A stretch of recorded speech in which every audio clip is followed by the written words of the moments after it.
alasan umat muslim itu mempercayai Muhammad ini sebagai nabi penyempurna. Nah, ini yang selama ini tidak pernah terjawab sama sekali dari teman-teman muslim. Ya. Jadi saya minta mungkin dari Pak Zulkiflinya bisa memberikan bukti ya bahwa Muhammad ini benar-benar adalah nabi penyempurna. Yang disempurnai dari segi apanya gitu. Kami umat Islam ini sangat bingung. Kok bisa ya nabi ini diklaim sebagai nabi penyempurna, yang disempurnai apa gitu. Biar teman-teman semuanya bisa lihat. Silakan Pak Zuma. Oke, silakan, timer sudah berjalan. Mas Zuma. Oke. Jadi pertanyaan yang sangat bagus. Apa yang disempurnakan oleh Al-Quran? Jadi ketika kita berbicara mengenai Al-Quran, berarti ini terkait dengan kitab-kitab sebelumnya. Di mana kitab sebelumnya, di mana para nabi itu tentu diutus membawa syariat, hukum-hukum Tuhan. Di mana hukum Tuhan itu jelas adalah merupakan pedoman hidup manusia di dalam kesehariannya, kaitannya berhubungan dengan Sang Pencipta alam semesta dan juga hubungannya dengan sesama makhluk, ya, sesama manusia. Nah, apa yang kemudian yang disempurnakan oleh Al-Quranul Karim? Tentu adalah syariat. Syariat-syariat yang diajarkan oleh Allah kepada nabi-nabi sebelumnya yang belum disempurnakan. Itulah yang diajarkan, yang disempurnakan oleh Al-Quran. Contoh, tapi sebelumnya mereka juga bersyahadat, berikrar, mengajarkan, meyakinkan umatnya untuk mengetahui bahwa Tuhan pencipta alam semesta itu hanya satu. Ya, hanya satu, bukan dua, bukan tiga, dan dia tidak pernah berinkarnasi.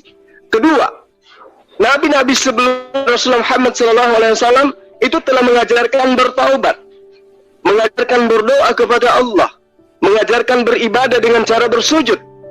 Ya. Ketiga, nabi-nabi sebelumnya mengajarkan sunnat, mengajarkan berpuasa, mengajarkan beramal soleh, mengajarkan mengucapkan insya Allah, mengajarkan berhijab, mengajarkan bersuci, bertakhir atau berwudu, mengajarkan mengkafani orang yang sudah mati. Itu ajaran para nabi terdahulu. Dan itulah serangkaian ajaran syariat yang disempurnakan oleh Al-Quranul Karim, yang disempurnakan oleh Allah melalui khatam Nabiin Rasulullah Muhammad SAW. Sekarang saya bertanya kepada Anda, kalau Anda mengaku sebagai pengikut Yesus, tolong jelaskan kepada saya, di mana, kapan Yesus mengatakan dirinya mengajarkan agama Kristen? Di mana ajaran poin intinya adalah menyembah, menuhankan Yesus, menganggap Yesus sebagai Tuhan Sang Pencipta alam semesta. Di mana Yesus menjamin keselamatan bagi orang yang menuhankan dirinya. Silakan.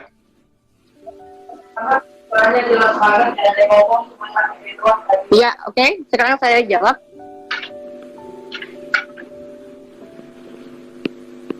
Halo? Ya, silakan kita menyimak. Ya, tolong diperhatikan di screen itu, timer sudah berjalan ya. Saya kira gini Pak. Bapak mempertanyakan mengenai tentang kapan ini kita diajarkan berkerudung, diajarkan bersunat, diajarkan harus apa yang Anda katakan tadi ya, terlalu panjang tadi ya.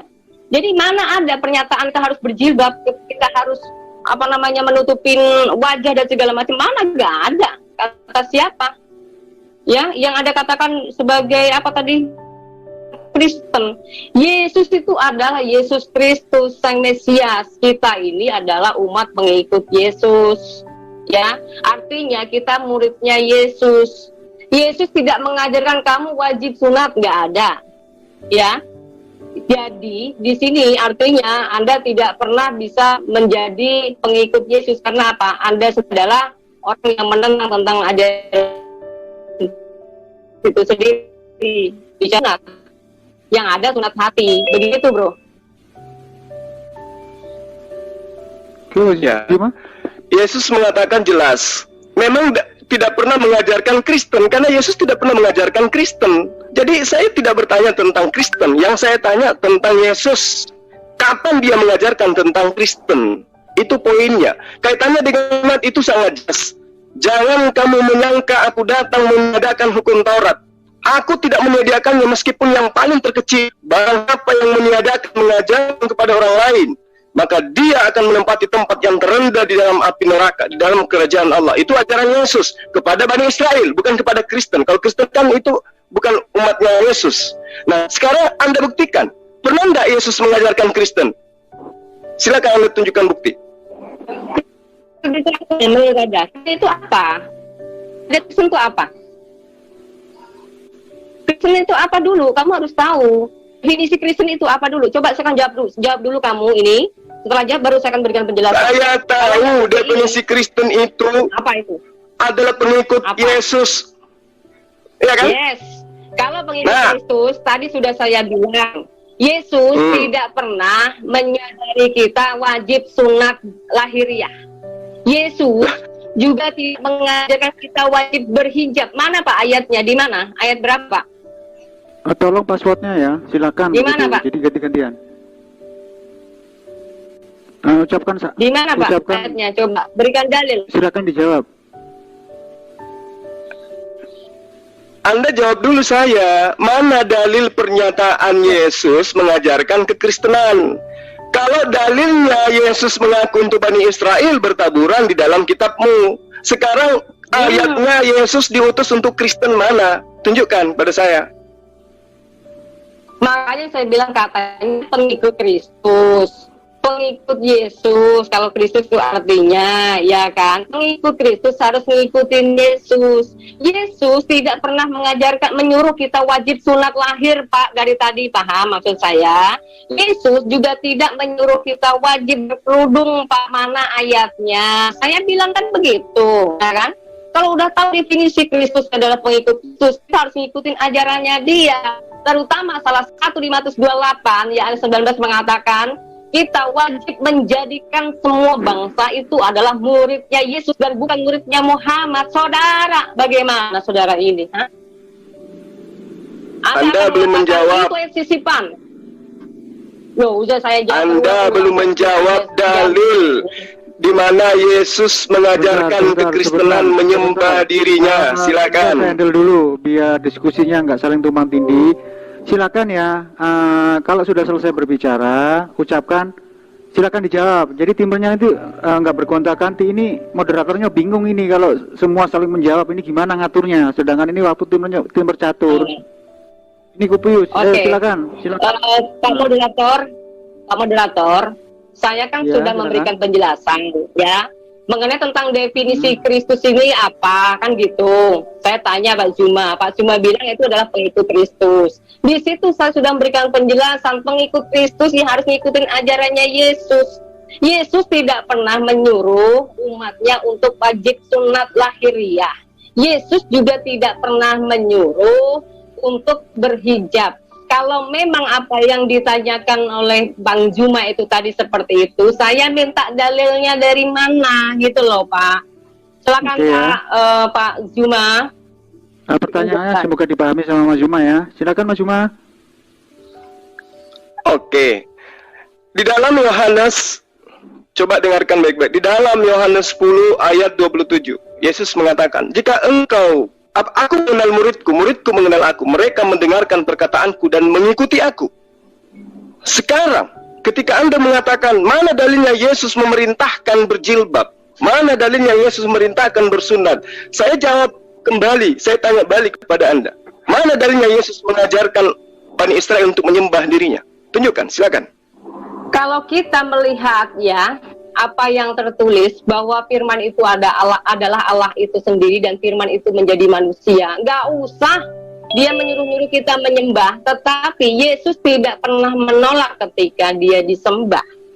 Ya. Tapi yang pertanyaan saya yang tadi, Pak, ya. Kalau Yesus itu harus di perintahnya atau perkataannya, menuruti perkataannya, muridnya harus mengikuti perkataannya.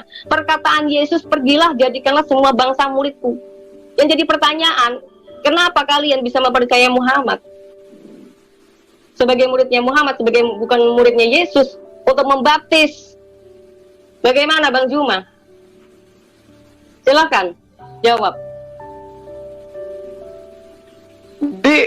Ketika kami percaya kepada Rasulullah Muhammad SAW, ya, itu adalah merupakan sebuah perintah dari Allah, ya, bahwa di dalam surah Ali Imran ayat 31, Qul in kuntum tuhibbunallah fattabi'uni yuhibbukumullah wa yaghfir lakum dzunubakum wallahu ghafurur rahim. Katakanlah, in kuntum tuhibbunallah, jika benar-benar kalian mencintai Allah, kata Rasulullah Muhammad sallallahu alaihi wasallam, fattabi'uni, maka ikutlah kepadaku. Ini perintah. Nah sekarang, mana dalilnya kepada Anda untuk ikut kepada Yesus dengan cara menyembah dirinya? Ada dalilnya tidak? Padahal di dalam kitab Anda sendiri, di dalam Matius, ya, Matius 19 ayat 29, di situ dikatakan, Lukas 14 ayat 26, ya, jika orang yang mengikuti aku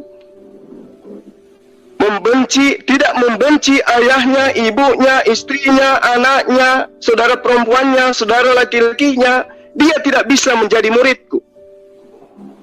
Itu pertanyaan, itu jawaban Yesus. Nah sekarang ketika saya tanya kepada Anda, tunjukkan dalilnya di mana Yesus memerintahkan Anda untuk menyembah dirinya. Silakan. Sudah, oke, sudah saya bilangin Pak ya, Tuhan saya ini bukan gila sembah. Tuhan saya ini bukan Tuhan songong yang pengennya disembah tapi nggak mengasihi, ya. Tuhan saya itu benar-benar penuh kasih, ya, yang maha pengampun.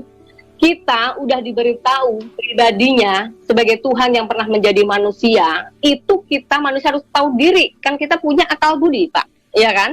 Kalau sudah punya akal budi, nggak usah disuruh sembah, kalau tahu itu Tuhan harus disembah, Pak. Yang jadi pertanyaan Kak tadi, yang Anda tuduhkan, kenapa nggak dijawab? Perintah Yesus itu untuk menjadikan semua bangsa muridnya Yesus. Kenapa justru Anda membelokkan pengajarannya Yesus? Itu Pak. Silakan dijawab Pak. Nggak usah melebar kemana-mana ya. Oke, sekarang Anda menjadi murid atau menjadi hambanya Yesus? Jawab. Saya sebagai muridnya Yesus, sekaligus saya adalah hambanya Yesus, sekaligus saya anaknya Yesus. Di mana Yesus mengajarkan, memerintahkan, menjadikan bangsa menjadi muridnya? Semua menjadikan bangsa semua menjadi muridnya, itu ada di Matius 28 ayat 19. Asalkan Anda terima. Menjadi hambanya, silakan. Menjadi hambanya, silakan. Kita skip mengenai pembahasan Bible. Mendingan kita membahas kitabmu saja kalau begitu, kalau Anda tidak percaya. Loh, bagaimana Anda mau membahas kitab saya kalau kitab Anda saja Anda tidak paham? Anda berasumsi dari tadi. Ini fungsinya, fungsi timer nggak berfungsi ini soalnya nggak pakai kode. Ya ada fungsi. Iya, masalahnya Kupus ya, silakan berdiskusi yang santun saja. Silakan TikTok saja ya. Ini Kupus waktunya. Kupus. Ya. Silakan. Betul, Pak. Moderator, terima kasih. Jadi gini Bang Zul, saya bilang di Matius 28 ayat 19 itu tadi sudah jelas, jadikanlah semua bangsa muridku, kata Yesus. Itu gak usah kau belok-belokkan.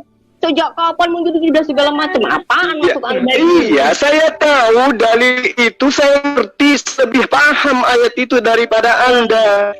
Yesus perintahkan menjadikan orang itu menjadi muridnya.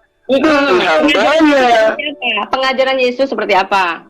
Kamu jelaskan. Pengajaran Yesus mengajarkan hidup kekal itu adalah mereka mengenal Engkau satu-satunya Allah yang benar dan mengenal Aku sebagai utusan Allah. Makanya saya tanya sama Anda, mana ajaran Yesus yang mengajarkan dirinya itu adalah Allah sehingga orang harus menyembah Dia? Mana? Tunjukkan.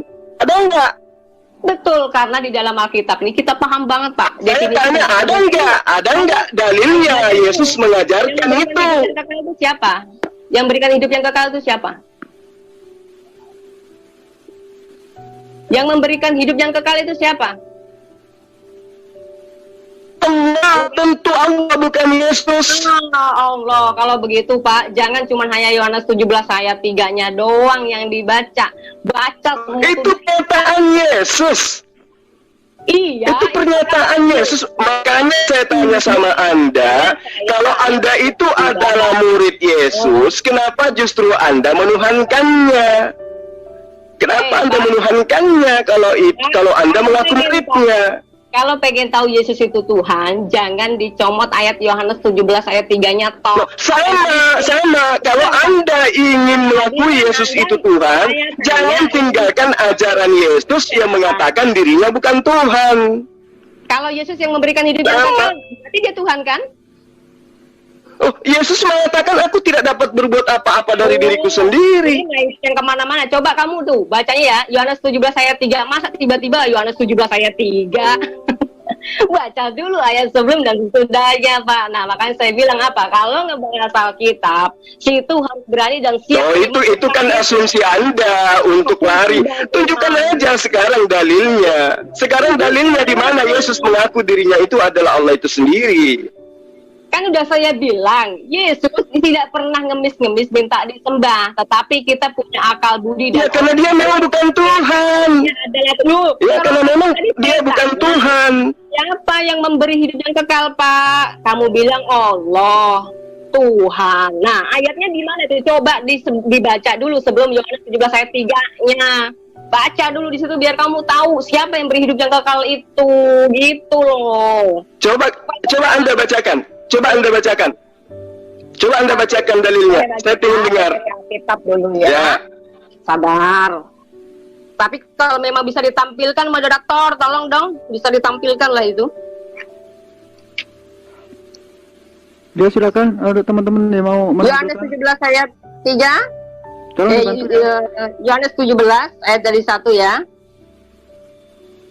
Demikianlah kata Yesus, lalu ia menengadah ke langit dan berkata, Bapa, telah tiba saatnya permuliakanlah anakmu, supaya anakmu mempermuliakan engkau. Sama seperti engkau telah memberikan kepadanya kuasa atas segala yang hidup, demikian pula ia akan memberikan hidup yang kekal kepada semua yang telah engkau berikan kepadanya. Ini coba ayat yang keduanya coba gimana, Pak? Menurut Pak Zuma bagaimana? Siapa yang berikan hidup yang kekal ini, Pak, di sini? Ya, ditahan dulu biar kita tampilkan ayatnya. Kita sama-sama belajar. Tolong Mas Ian, tampilkan Yohanes pasal 3 ayat berapa tadi? Dari ayat 1 aja, Pak, dibaca semua. Ayat 1, oke. Sampai habis itu biar kita ini paham. Itu tolong dibaca itu. Yang mana yang mau ditunjukkan ini? Silakan. Bentar Pak, saya masuk ke Zoom lagi nih tadi nih. Ya ini. Ya, itu si keren. Ya. Yohanes 17, Pak. Yohanes 17 ayat 3. Ini Yohanes berapa? Yohanes 17, Pak. Dari 1, Pak. Dari 1 kita baca, jangan cuma hanya 3-nya doang. Baik, saya yang bacakan ya. Atas siapa? Mbak Fatima yang bacakan. Ya. Inilah hidup yang kekal itu. Yaitu, sebentar, Pak, dari 1, Pak. Dari 1, Pak. Dari 1, Pak, jangan dipotong. Ya. Demikianlah kata Yesus. Lalu ia menengadah ke langit dan berkata, Bapa, telah tiba saatnya permuliakanlah anakmu, supaya anakmu mempermuliakan engkau. Sama seperti engkau telah memberikan kepadanya kuasa atas segala yang hidup. Demikian pula ia akan memberikan hidup yang kekal kepada semua yang telah engkau berikan kepadanya. Ini di sini konteksnya, ia juga memberikan hidup yang kekal kepada semua yang telah engkau berikan kepadanya ya. Inilah hidup yang kekal itu, yaitu bahwa mereka mengenal engkau satu-satunya Allah yang benar, dan mengenal Yesus Kristus yang telah engkau utus. Aku telah mempermuliakan engkau di bumi dengan jalan menyelesaikan pekerjaan yang engkau berikan kepadaku untuk melakukannya. Oleh sebab itu, ya Bapa, permuliakanlah aku padamu sendiri dengan kemuliaan yang kumiliki di hadiratmu sebelum dunia ada. Aku telah menyatakan namamu kepada semua orang yang engkau berikan kepadaku dari dulu. Ini kok kepotong? Lanjut Pak, yang 6-nya belum selesai nih Pak. Lanjut ayatnya semua Pak. Itu ayat 6 sudah. Itu dibaca aja ini Pak. Lanjut sampai ke atas nggak bisa Pak dibaca. Ini sampai 6 doang. Nah, aku telah menyatakan namamu kepada semua orang yang engkau berikan kepadaku dari dunia. Mereka itu milikmu dan engkau telah... Jangan di jalan-jalan terus, ini jalan-jalan. Udah stop. Udah Pak. Stop dulu, biar kita baca dulu. mereka itu milikmu dan engkau telah memberikan mereka kepadaku dan mereka telah menuruti firman-Mu. Sekarang mereka tahu bahwa semua yang engkau berikan kepadaku itu berasal daripadamu, sebab segala firman yang engkau sampaikan kepadaku telah kusampaikan kepada mereka dan mereka telah menerimanya. Mereka tahu benar-benar bahwa aku datang daripadamu dan mereka percaya bahwa engkaulah yang telah mengutus aku. Aku berdoa untuk mereka, bukan untuk dunia aku berdoa, tetapi untuk mereka yang telah engkau berikan kepadaku, sebab mereka adalah milikmu. Lanjut lagi, Pak. Dan segala milikku, stop. Oke, stop. Dan segala milikku, aduh. Itu sudah terlihat itu. Dan segala milikku adalah milikmu dan milikmu adalah milikku. Dan aku telah dipermuliakan di dalam mereka. Ya, ini harus digaris bawahi juga ya. Dan aku tidak ada lagi di dalam dunia, tetapi mereka masih ada di dalam dunia. Dan aku datang kepadamu, ya Bapa yang kudus, peliharalah mereka dalam namamu, yaitu namamu yang telah engkau berikan kepadaku. Ini namanya Bapa ya, diberikan kepada sang anak ini Yesus ya. Supaya mereka menjadi satu sama seperti kita. Selama aku bersama mereka, aku memelihara mereka dalam namamu, yaitu namamu yang telah engkau berikan kepadaku. Ini artinya gini, selama aku bersama mereka ketika dia datang sebagai manusia, ya, lalu memelihara mereka di dalam nama Bapa, ya, yaitu namamu yang telah engkau berikan kepadaku. Aku telah menjaga mereka dan tidak ada seorang pun dari mereka yang binasa selain daripada dia yang telah ditentukan untuk binasa, supaya genaplah yang tertulis.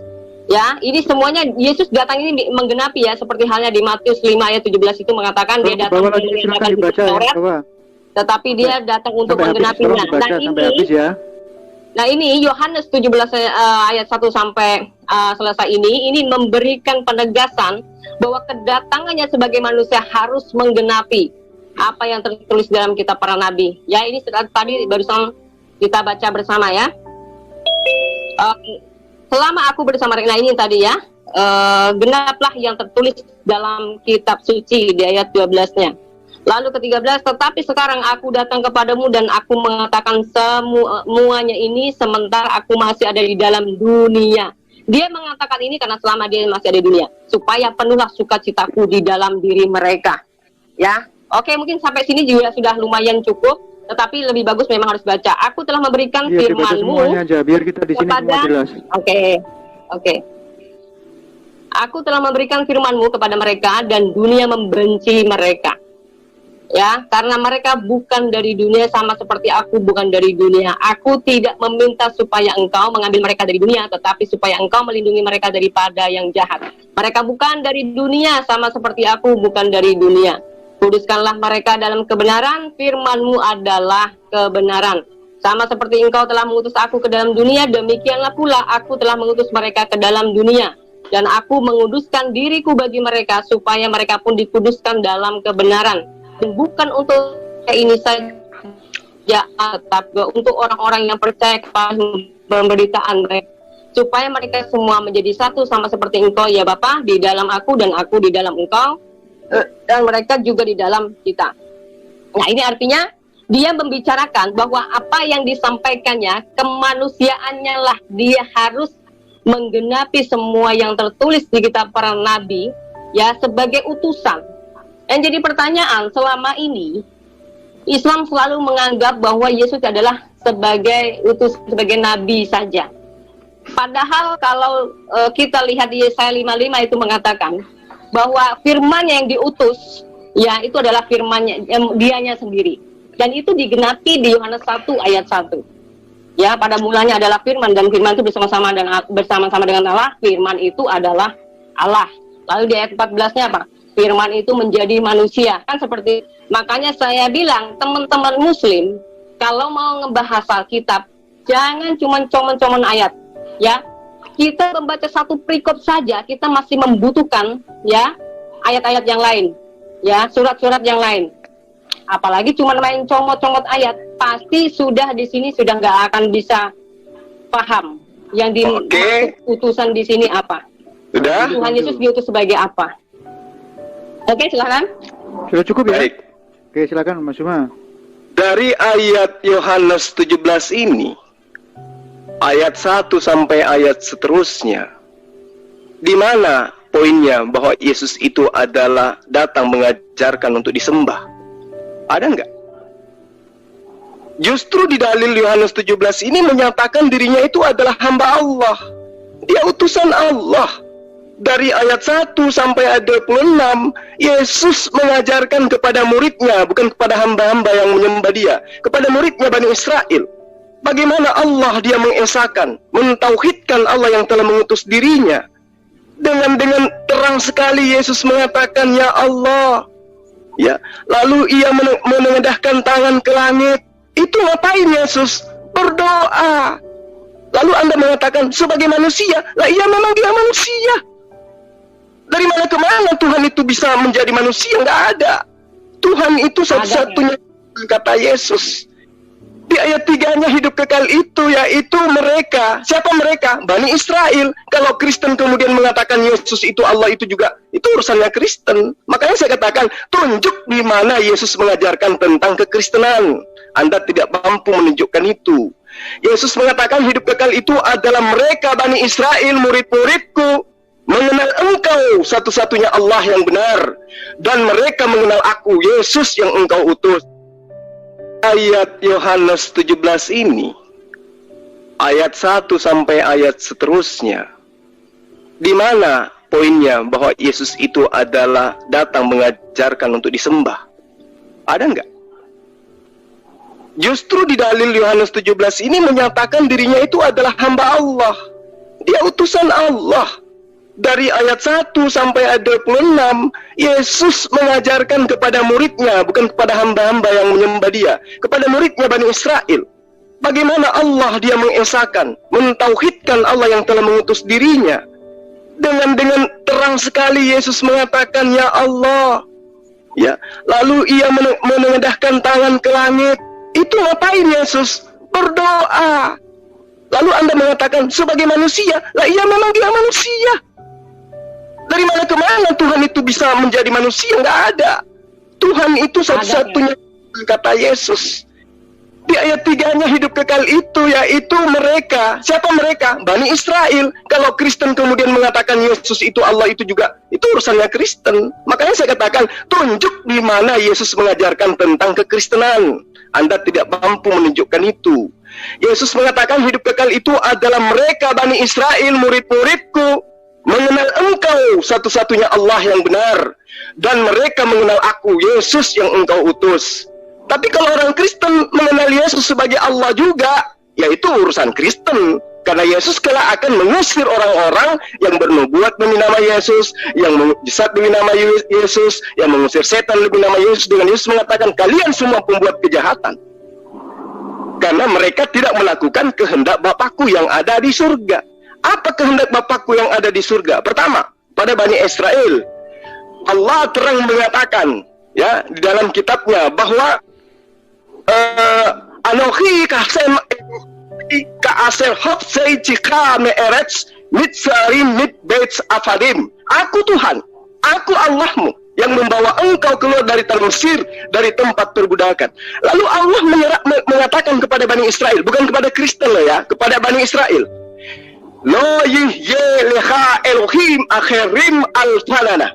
Jangan ada padamu wahai Bani Israel, ada padamu Allah lain di hadapanku. Jadi kalau Kristen yang bukan Bani Israel bikin Allah lain, ya itu urusan Kristen. Maka dari tadi saya tanya kepada Anda, mana ajaran Yesus tentang kekristenan? Anda nggak mampu menjawabnya, karena memang Yesus hanya untuk Bani Israel. Lo yihye leha Elohim akhirim al-fanana. Jangan ada padamu Allah lain di hadapanku. Makanya ketika Yesus datang memberikan mujizat, mampu memberikan orang buta melihat, orang lumpuh berjalan, membangkitkan orang mati, imannya orang Yahudi tidak bergeming sedikit pun untuk menduakan Allah dengan Yesus. Tidak sama sekali. Dan bagaimana dengan Kristen? Oh, Kristen ini, mohon maaf, akan Kristen itu adalah penumpang gelap, bukan pengikut Yesus, tetapi mereka adalah pentuhan Yesus, bukan murid Yesus, tetapi pentuhan Yesus. Makanya Anda keteteran ketika saya tanya, Kalau Anda paksakan Matius 28 ayat 19, jadikanlah semua bangsa muridku, padahal bangsa murid yang dimaksud di situ 12 bangsa. Bukan bangsa Indonesia, bukan bangsa Malaysia, bukan. Bangsa yang dimaksud itu adalah suku bangsa, suku murid-muridnya ada 12 suku. Jadikan kedua suku muridku itu sebagai muridku, sebagai pengikutku. Kalau dia mengikuti aku, tentu mereka akan menyembah hanya kepada Allah. Tentu mereka mengakui aku sebagai utusan Allah. Selesai. Ayat Yohanes 17 Anda baca sampai ayat 26, Anda harusnya malu. Membaca ayat itu lengkap justru menerangkan Yesus itu hamba Allah. Makanya di dalam Yohanes 4 ayat 22 Yesus mengatakan, aku menyembah Tuhan yang aku kenal, kalian menyembah Tuhan yang kalian tidak kenal. Itu yang dikatakan oleh Yesus. Jadi ketika Anda mengatakan tidak, Yesus itu adalah Tuhan, tunggu dulu.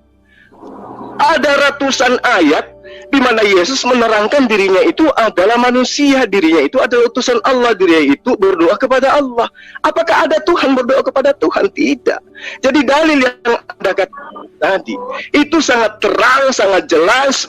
Kan Yesus itu adalah utusan Allah. Makanya di dalam Al-Quran ketika Anda mengatakan tadi, Yesus mengatakan, jadikanlah segala bangsa muridku, segala bangsa menjadi muridku. Demi Allah, kami umat Islam sudah menjadi murid Yesus. Murid mengajarkan untuk taat kepada Allah, Islam melakukan itu. Yesus mengajarkan syariat, Islam melakukan itu. Yesus mengaku dirinya Rasul, Islam mengakui itu. Tidak sah keimanan seorang Muslim kalau tidak mengakui Yesus itu sebagai utusan Allah. Ya Bani Israel, Inni Rasulullahi ilaikum. Kata Yesus kepada Bani Israel, wahai Bani Israel, sesungguhnya aku ini utusan Allah untuk kalian. Kenapa kalian tolak? Aku ini utusan Allah untuk kalian. Makanya dikatakan di dalam Markus 12 ayat 29, Shema Israel, Adonai Eloheinu Adonai Ahad. Dengarkanlah wahai Israel. Tidak pernah dia mendengarkan, tidak pernah dia menyeru, wahai Batak, dengarlah wahai Bugis, dengarlah wahai Jawa, dengarlah wahai Makassar. Nggak pernah. Yesus selalu menyeru Israel, Israel, Israel. Jadi kasihan Anda ketika saya tanya, mana ajaran Yesus yang berkaitan dengan Kristen, mengatakan, apakah tidak paham apa tingkatan daripada apa definisi daripada Kristen? Saya paham. Sama ketika orang juga berkata kepada orang sana, berkata, apakah kamu tidak ngerti apa itu Suma? Suma itu adalah pengikut Yesus. Tapi apakah saya Zulkifli mengakui mereka? Belum tentu. Sama dengan kalian, Kristen itu adalah pengikut Yesus. Buktinya mana kalau kalian mengikuti Yesus? Yesus menyembah kepada Allah, kalian menyembah kepada Yesus. Yesus memegang teguh Taurat, hukum Taurat, kalian mengaku dengan matinya Yesus di tiang, maka kita dibebaskan dari hukum Taurat dan bahkan dimerdekakan dari hukum penghambaan. Jadi mohon maaf kata, saya harus katakan kepada Anda bukan murid Yesus, tetapi Anda adalah kelompok yang menghambakan diri kepada makhluk Tuhan, utusan Tuhan bernama Yesus alaihissalam. Terima kasih. Ya, terima kasih Mas Juma. Oke, silakan saya, Mbak Fatimah. Wah, ini gak ada selesai-selesainya nih kalau kamu hanya membelintir-belintir ayat, Jul. Jadi Anda tadi katakan, apa yang saya pelintir, Mbak? Jadikanlah bangsa Mbak Yeri, yang saya pelintir yang mana? Ke-12 murid tadi, Pak, di Matius 28 yang mana? 19. Anda mengatakan katanya hanya pergilah jadikanlah bangsa ke-12 suku. Bukan, Pak. Ini teksnya ini udah jelas, semua bangsa. Semua bangsa. Tidak dikatakan ke-12 bangsa, Pak, tapi semua bangsa. Nah, ini salah satu yang Anda selama ini cuma hanya modal mulut ngerocos, yang cuma hanya modal pinter ngomong, ya. Terus saya kasih tahu Anda lagi ya, bicara mengenai tentang Yohanes 17 ya, kita baca sekotanya, bukan saya yang malu, Pak. Anda harus malu, emangnya surat Yohanes cuma ayat 17, ya kan? Itu kan saya bilang harus dibaca semua konteksnya, dari Yohanes 1, Yohanes 2 ayat 3 dan seterusnya. Begitu pula Yohanes 17 itu di atasnya mengatakan siapa yang memberikan hidup yang kekal, itu yaitu Yesus itu sendiri. Lalu Anda mengatakan bahwa Andalah atau umat Islamlah sebagai murid Yesus. Pengajaran Yesus saja semuanya kau tantang semua, kau semuanya kau ini semua, ya. Yesus tidak mengajarkan kau berpoligami. Yesus tidak mengajarkan engkau untuk bisa memusuhi orang-orang kafir dan menghakimi orang lain. Tetapi di dalam ajaran Islam justru yang membenci orang-orang Kristen, ya, selalu bikin gosip. Bikin gosipnya katanya orang Nasrani dan Yahudi tidak akan senang kepada kamu selama kalian tidak masuk agama mereka, katanya gitu kan. Itu gosip.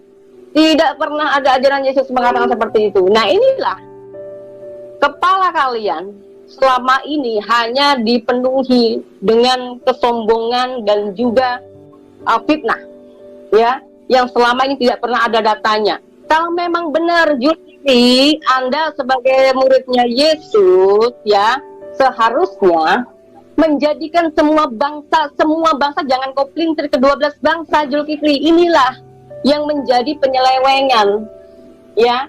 Ayat-ayat yang bisa kalian selewengkan selama ini, ya, sepertinya ajaran Muhammad, semua menyelewengkan, mengklaim sebagai kitab sempurna, penyempurna. Yang disempurnakan itu apa? Mengenai hukum-hukum Taurat-kah? Nah, yang tadi pertanyaan saya dari awal, yang disempurnakan Muhammad ini apa? Sehingga membuat kacau jadinya Islam dan Kristen selalu ribut mencari pembenaran pada, ya. Padahal di dalam dalil Quran itu sendiri menyatakan membenarkan kitab terdahulu. Lalu kitab mana yang dibenarkan? Masa tiba-tiba ujuk-ujuk bilang katanya kitab yang dirubah? Kitab yang dirubah kok logikanya dibenarkan? Ini kan aneh. Kan begitu Zulkifli, ya. Jadi jangan suka mempelintir ayat kalian itu. Ya, bicara jujur aja. Yohanes 1 ayat 1 misalkan. Di situ sudah memberikan penjelasan mana ada Yesus itu sebagai Tuhan. Nah, kalau kamu punya akal, baca. Makanya saya bilang terima. Kalau kamu bisa menerima firman itu adalah Allah itu sendiri yang datang menjadi manusia, ya kamu akan mengaku Yesus itu Tuhan. Yang jadi masalah kamu tidak mengakui bahwa Tuhan itu menjadi manusia, yaitu ya repot. Tuduhan kalian selalu dengan surat Paulus yang nggak sesuai dengan udel kalian, ya kan gitu. Iya kan? Selama ini begitu. Oke, silakan. Ya, terima kasih. Silakan, Mas Juma. Oke, baik. Jadi di dalam Devarim 4 ayat 35, Etahare etaladaat ki Hashem hu ha Elohim and of mitfadov. Engkau diberi melihat untuk mengetahui bahwa Tuhanlah Allah, tidak ada lain kecuali Dia. Loh, kok tiba-tiba Dia jadi manusia? Engkau diberi melihat. Iya, betul. Engkau melihat apa, Jul? Coba baca ulang. Engkau diberi melihat apa? Engkau diberi melihatnya untuk mengetahui. Melihatnya siapa? Ini siapa? Melihat kekuasaan Allah, melihat apa yang ada di alam semesta ini, untuk mengetahui. Engkau diberi melihatnya. Konteksnya ini itu siapa? Hasem, Allah Subhanahu wa Ta'ala. Engkau diberi melihatnya Hasem, ya? Iya, betul. Nah, iya. Nah, gimana dong kalau memang dia sudah manusia dikasih lihat? Melihat itu bukan berarti dari mata.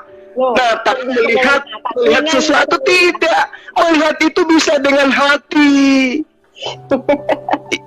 Tuhanmu sendiri yang terbuat dari manusia itu mengatakan, kamu, Bapak yang mengutus aku, kamu tidak pernah melihatnya, suaranya pun tidak bisa kamu dengarkan. Nah, ini dalil yang saya bacakan kepada Anda. Dalil loh, dalil yang saya bacakan kepada Anda. Engkau diberi melihatnya untuk mengetahui bahwa Tuhanlah Allah, tidak ada yang lain kecuali Dia. Coba. Iya, memang tidak ada yang lain kecuali Dia. Terus kenapa ada Yesus? Firman itu ya. Kenapa ada Yesus? Ada Yesus karena ada fakta firman itu jadi manusia. Artinya itu Yohanes 1 ayat 1 itu firman siapa? Firman siapa ya? Yohanes 17 ayat 3 ya? Yohanes 1 ayat 1 itu firman siapa? Saya tanya samamu. Nulis Yohanes itu siapa? Kamu bilang yang nulis Yohanes siapa? Loh, itu kan dikatakan di dalam Yohanes 17 sudah jelas, Mbak Yeri. Yohanes, coba lihat. Coba lihat Yohanes 1 yang Anda baca tadi. Ya, demikianlah kata Yesus. Jadi penulis ini mengatakan Yesus berkata. Lalu Yesus menengadah ke langit. Aja yang nulis berarti siapa? Penulis Yohanes ini berkata Yesus itu mengadahkan tangan ke langit dan berdoa. Penulisnya mengatakan. Nah sekarang Yohanes 1 ayat 1 ada nggak di situ keterangan? Yesus berkata. Situ percaya nggak dengan tulisan Yohanes? Loh, ini bukan masalah percaya atau tidak percaya, Mbak Yeri. Ini masalah kamu percaya ucapan kitabmu atau tidak. Kang Mas akan ini kan saya tanya. Bukan begitu. Ini sekarang saya tanya samamu. Kamu percaya nggak dalil itu sebagai firman Tuhan? Kalau Anda percaya, makanya saya tanya. Yohanes 1 ayat 1 itu perkataan siapa? Perkataan Yesus itu banyak bertaburan di mana-mana, contoh di Yohanes 8. Saya tidak tanya perkataan Yesus itu di mana saja. Saya tanya Yohanes 1 ayat 1 itu perkataan siapa? Perkataan Yohanes semuanya, itu yang nulis Yohanes semuanya yang nulis. Iya, oke. Tetapi di dalam Yohanes 17 ayat 1, sang penulis Yohanes ini yang bukan murid Yesus mengatakan demikianlah kata Yesus. Lalu ia mengadahkan tangan ke langit lalu berdoa. Jadi ini ada keterangan dari penulis Yohanes yang menerangkan kepada Bu Yeri bahwa Yesus itu berdoa kepada Tuhannya. Bunyi doanya Yesus adalah, Tuhanku, telah tiba saatnya, permuliakanlah anakmu. Artinya permuliakanlah hambamu. Nah, Yohanes 1 ayat 1 tidak ada perkataan di situ Yesus berkata.